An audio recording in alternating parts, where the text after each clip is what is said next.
Here we are with 2.3. Even though it doesn't say it, I'm going to add it. We're going to call this 2.3 day 1. We'll get to some different stuff on the second day, but everything in 2.3 has the theme of graphs. We're looking at polynomials and kind of making the connections between the graphs, or excuse me, what we've done with the equations and the zeros and the factors, and how those show up on graphs.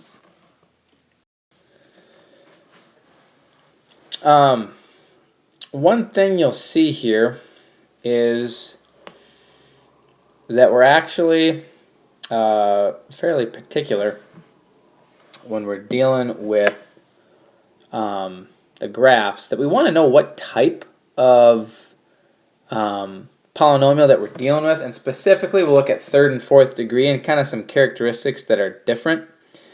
We're not going to talk about the double or the triple zeros. That I'm going to save for examples, just because I think it's going to make way more sense when we get to an example. But cubic, again, means the highest power is 3. And we can't have zero intercepts because of the end behavior. Okay? As always with the end behavior, we're looking at A, all right, which is the leading coefficient. See it up here? The A we're referring to is the number that's in front of x squared. Okay? If A is positive, all right, what this is saying right here is that as x approaches negative infinity, so does y. And right here, we're saying that as x approaches positive infinity, so does y. The way that'll show up on the graph is it'll look something like that. Now, you'll hear me refer to the end behavior all the time as tails. I don't know if that's a technical math term or not. I don't really care. I think it fits. I think I've seen some textbooks that use the term tails. But that's the part with the arrows, where the function kind of goes off forever in either direction. One way you'll probably remember this by the graph is that if A is positive, that tail on the left side, it goes down. And the tail over on the right side goes up. Notice here, if A is a negative number, that's going to be the opposite. Okay? As x goes to negative infinity, y goes to positive, and vice versa. It will look something like that, where that left tail is going up and the right tail is going down.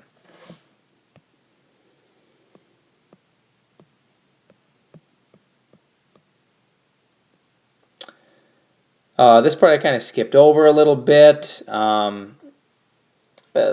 won't see a lot of these. These are technically polynomials of first degree and second degree. Lines and quadratics. I'm not going to talk much about those. We've looked at their graphs quite a bit so far, so I think you're pretty familiar with some of the properties we'll see there. Quartics, on the other hand, not so much. We have not looked a whole lot at quartics. Fourth degree can have up to 4 intercepts.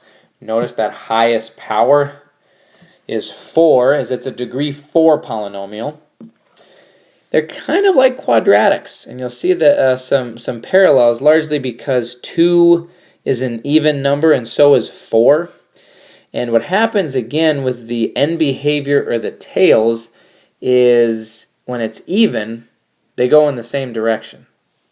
So if A is greater than 0, this will open up, but understand, because it's degree 4, there can kind of be some other stuff going on in the middle. It does not have a parabola shape where it's perfectly symmetrical on either side, like quadratics are.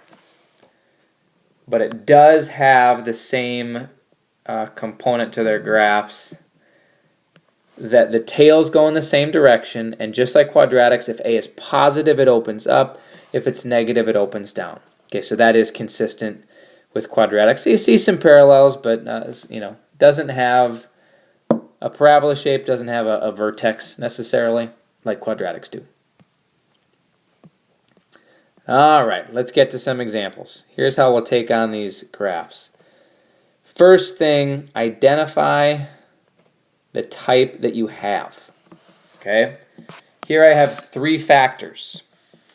If I have 3 factors, I've got myself a cubic. This is a 3rd degree polynomial, and as I'm just starting to think about the characteristics of the graph, really what that's getting at is the tails going opposite directions. Okay, it's not going to look like that quadratic or the quartic where those, both tails are going up or down. Nothing like that. The x-intercepts, okay, again, these I get from setting each factor equal to 0. For example, to get one of them, I would take 0 equals x plus 1. Okay, that's where it's coming from. This would not necessarily be the kind of work you had to write out. I just want you to see where it's coming from. Solving that equation, I would see that one of the x-intercepts is -1. There's also one at 2. And there's also one at 4. The y-intercept I always get from evaluating at x equals 0. This will lead to 1 times -2 times -4, I believe. I'm plugging in 0 for each of those x's. And it looks like I get positive 8. Okay? End behavior. For this particular cubic, a is 1. Now, I don't exactly know what's going on in the middle, and that's kind of what the x-intercepts are about. But because it's positive, I know the tails are going to look something like that, with the left one going down and the right one going up. All right? I'm going to zoom in on my graph here to kind of take a peek with what I have. All right, just to double check, I'm going to use all these reference points. I got the y-intercept and the x-intercepts. So I can put together a pretty darn accurate sketch based on all this information. For example, I'm going to mark -1, I'm going to mark 2, and I'm going to mark 4. Okay, I know the graph hits all of those points on the x-axis. Not to mention I'm going to go up to 8, and I'm going to mark that as well. Now this last x-intercept, I shouldn't say last, the farthest one to the left, I know from there that tail is going down. And over here, that tail is going up. Okay? Again, I know that because the tail's going the opposite direction, the left one's going down, the right one's going up, but those are the farthest left and the farthest right x-intercept, and I know that's where those tails start because the graph does not come back and hit the x-axis again, because if there was, there'd be another x-intercept out here, and there are not. Now just kind of finishing off the sketch here. Whoops, I'm still on eraser. Do not want to do that. It goes up through here, hits the peak, comes back down. Now one thing I should probably do, I don't have necessarily a little reference here between 2 and 4. It wouldn't be a bad idea at all to check at x equals 3. In fact, if we do that, if we plugged in 3, we'd see that the y value is -4. If you need to see that to believe it, feel free to pause here and go and evaluate our cubic polynomial at 3. And that tells me that the graph also goes down to, I don't know if that's the minimum point or not, but that's not a bad idea at all to, I just know that the graph goes negative between 2 and 4. Getting another reference point to have an idea of how low that graph goes is a very good idea. In fact, something on a test or a quiz that you'll have to do. I did not need to do that between -1 and 2 because my y-intercept was kind of giving me an idea of how high it goes. All right, I'm going to zoom back out here, and there's the whole product start to finish, using all those different components to make a graph.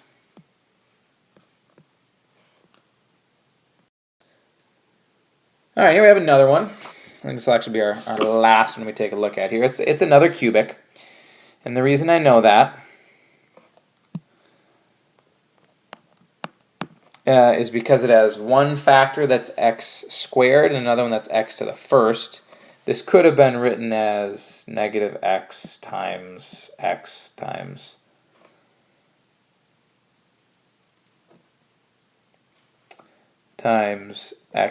plus 2.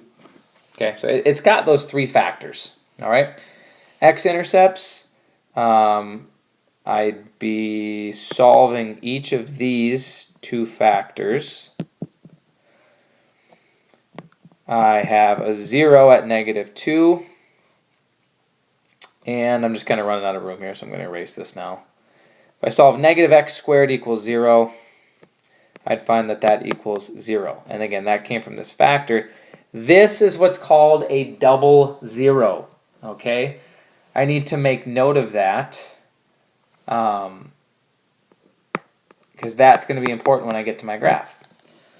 Y-intercept is 0, and the end behavior, it's cubic, so the tails go in the opposite direction. Left one's going up, right one's going down, because my leading coefficient is negative 1. Okay, now I want to get to the graph here, and I want to show you what's going on with this double zero. All right, I'm going to go mark all my reference points here on my graph.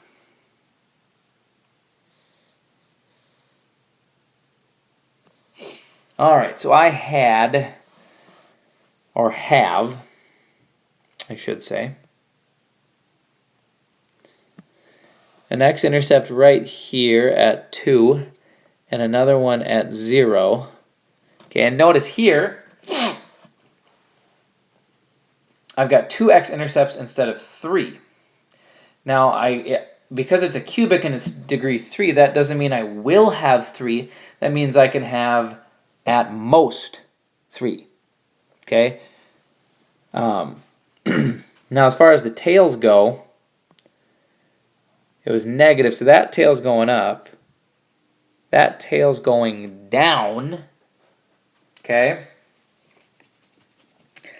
And now again, I should get another reference point here between negative 2 and 0. And in fact, let's go back and let's look at with our original. If I put in negative 1, I will get negative 1 as the y value. So here's what's going on with that double zero, and it's actually the reason I only have 2 x-intercepts. So I'd have another point right here to use as a reference. Okay? Here's what's going on. This graph comes down and goes negative, hits that point, and then comes back up right here, hits the x-axis, and goes back down. Okay?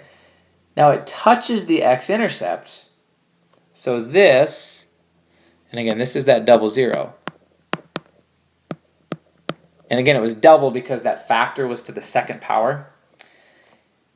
It's an x-intercept because it touches the axis, but notice at a double zero, it touches the x-axis,